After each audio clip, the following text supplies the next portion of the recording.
सही बच्चों को नमस्कार। हम बात कर रहे हैं class 12th mathematics R D Sharma की, जिसके chapter 27 straight line in space की बात हो रही है, 3D की बात हो रही है, जिसके एक्सरसाइज 27.1 के क्वेश्चंस की बात हो रही है। तो देखते हैं उसका नेक्स्ट क्वेश्चन। देखिए 15th क्वेश्चन क्या कहता है। क्वेश्चन पढ़ा जाए तब तक आपकी स्क्रीन पे क्वेश्चन आ रहा होगा, उसको ध्यान से देखिएगा। क्वेश्चन कह रहा है कि show that the points whose position vectors are minus 2i plus 3j, I plus 2j plus 3k and 7i plus 9k are collinear। हमने कोलिनियरिटी की कंडीशंस को समझाया है कि कोलिनियरिटी होती क्या है। 3 पॉइंट दिए गए हैं। पहले हम 3 पॉइंट लेते हैं और एक रफली डायग्राम बना लेते हैं। एक पॉइंट आपका ए है, एक पॉइंट आपका बी है, एक पॉइंट आपका सी हो सकता है यहाँ ए हो, यहाँ सी हो, यहाँ बी हो, तो बना दिया हमने। तो आपको तीनों पॉइंट के पोजीशन वेक्टर दिए। पोजीशन वेक्टर ए दी कितना दिया हुआ है? पोजीशन वेक्टर ऑफ ए दिया गया है आपका -2i plus 3j, -2i plus 3j। Position vector of B कितना गिवन है? बी का गिवन है आपका i plus 2j plus 3k, i plus 2j plus 3k। और पोजीशन वेक्टर ऑफ सी कितना गिवन है? वो गिवन है आपका 7i plus 9k, 7i plus 9k। अब इनको कोलिनियर प्रूव करना है, यानी तीनों पॉइंट एक लाइन पे होंगे। हमने इसके 2-3 तरीके बताए, यहां तो एक ही तरीका हम बता देंगे, काम खत्म।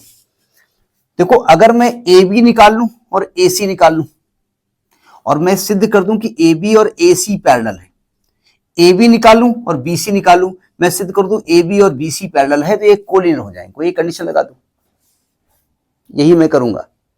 दूसरा तरीका यह है कि भाई अगर ए का ये पोजीशन वेक्टर है तो ये कोऑर्डिनेट क्या होगा? -2, 3, 0। इसका क्या कोऑर्डिनेट होगा? 1, 2, 3। इसका क्या होगा? 7, 0, 9। इन तीनों पॉइंट के कोऑर्डिनेट निकल आए। ए बी निकाल लो, ए सी निकालो और बी सी निकालो। अगर ए बी और बी सी का सम ए सी के इक्वल है तो कोलिनियर है, यानी ट्रायंगल फॉर्म नहीं हो रहा है। तो कई तरीके हो सकते हैं, ठीक है, कोलिनियर प्रूव करने के। मैं एक काम करता हूं कि ए बी से होकर एक लाइन पास करता हूं और वो लाइन अगर सी से भी पास होती है तभी कोलिनियर है। तो जो भी आपके दिमाग में आए उसमें किस तरीके से लगेगा आप लगा दीजिएगा। फिलहाल मैं ए बी निकालूंगा और मैं ए सी निकालूंगा और दोनों को पैरेलल प्रूव कर दूंगा। तो पहले मैं ए बी निकालता हूं। ए बी कैसे निकलेगा?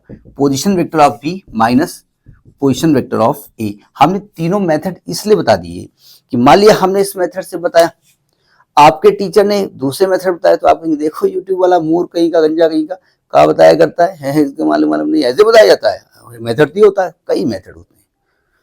ऑन द स्पॉट आप कौन सा मेथड आपके दिमाग में आता है ये मायने रखता है, ठीक है। तो जब वैल्यू रखेंगे बी का पीवी क्या है? i plus 2j plus 3k minus A करेंगे तो माइनस करोगे तो माइनस माइनस प्लस हो जाएगा, 2i माइनस 3j। तो ये क्या आने वाला है? i plus 2i 3i plus 2j minus j आएगा और प्लस 3k हो जाएगा। ये तो ए बी निकला।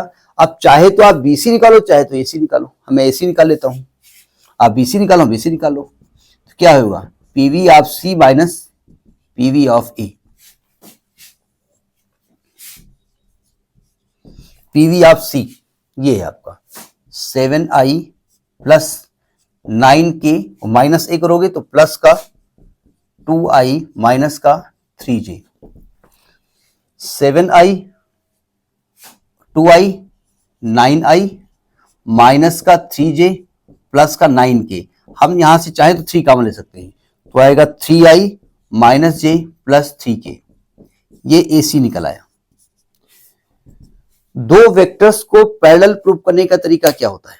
तो हमने कहा था अगर AB और AC को करना है तो AB AC का कुछ टाइम्स होना चाहिए, लैम्डा टाइम्स हो, माइनस लैम्डा टाइम्स हो, 2 टाइम्स हो, 3 टाइम्स हो। भाई वाले हम और हमारे पैरेलल, अमिताभ बच्चन खड़े हो जाएं पैरेलल, तो आप लिखेंगे हमारा नाम AP है, तो आप लिखेंगे AP is half times of AB Amitabh Bachchan. तो AP is parallel to Amitabh Bachchan.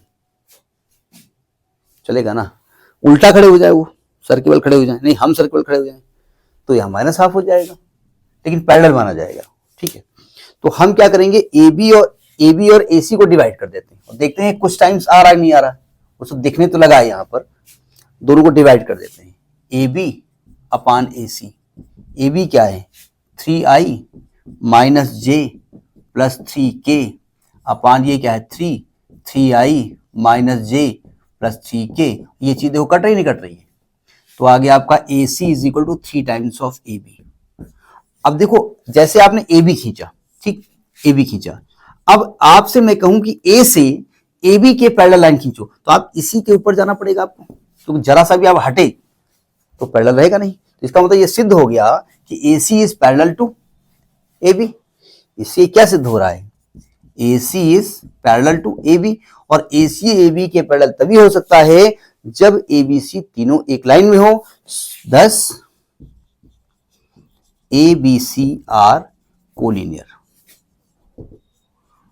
ठीक। और सी इधर भी हो सकता था, देखिए मतलब कंफ्यूज ना होइएगा, वो तो हमने ऐसे ही बी सी मान लिया है, ठीक, लेकिन वो ये चेंज होगा केवल वैल्यू, वो 3 टाइम्स आ सकता है, -3 टाइम्स आ सकता है, 2 टाइम्स आ सकता है, लेकिन वैसे ये पैरेलल आएंगे, ठीक। तो ये कोलिनियरिटी प्रूव करने का तरीका होता है। दूसरा तरीका हमने कहा कि तीनों पॉइंट के कोऑर्डिनेट करके डिस्टेंस फॉर्मूला लगा दो। तीसरा फॉर्मूला होता है कि ए बी से होकर एक लाइन पास करो और वो सी से पास होनी चाहिए। अगर तीनों कंडीशंस में फॉलो होती हैं, तो तीनों नहीं करेंगे आप, आपके दिमाग में जो भी उस समय हो एट रैंडम, अब तीनों ना आए तो भी झेलो। तो this is question number 15। Next in the next video. नमस्कार।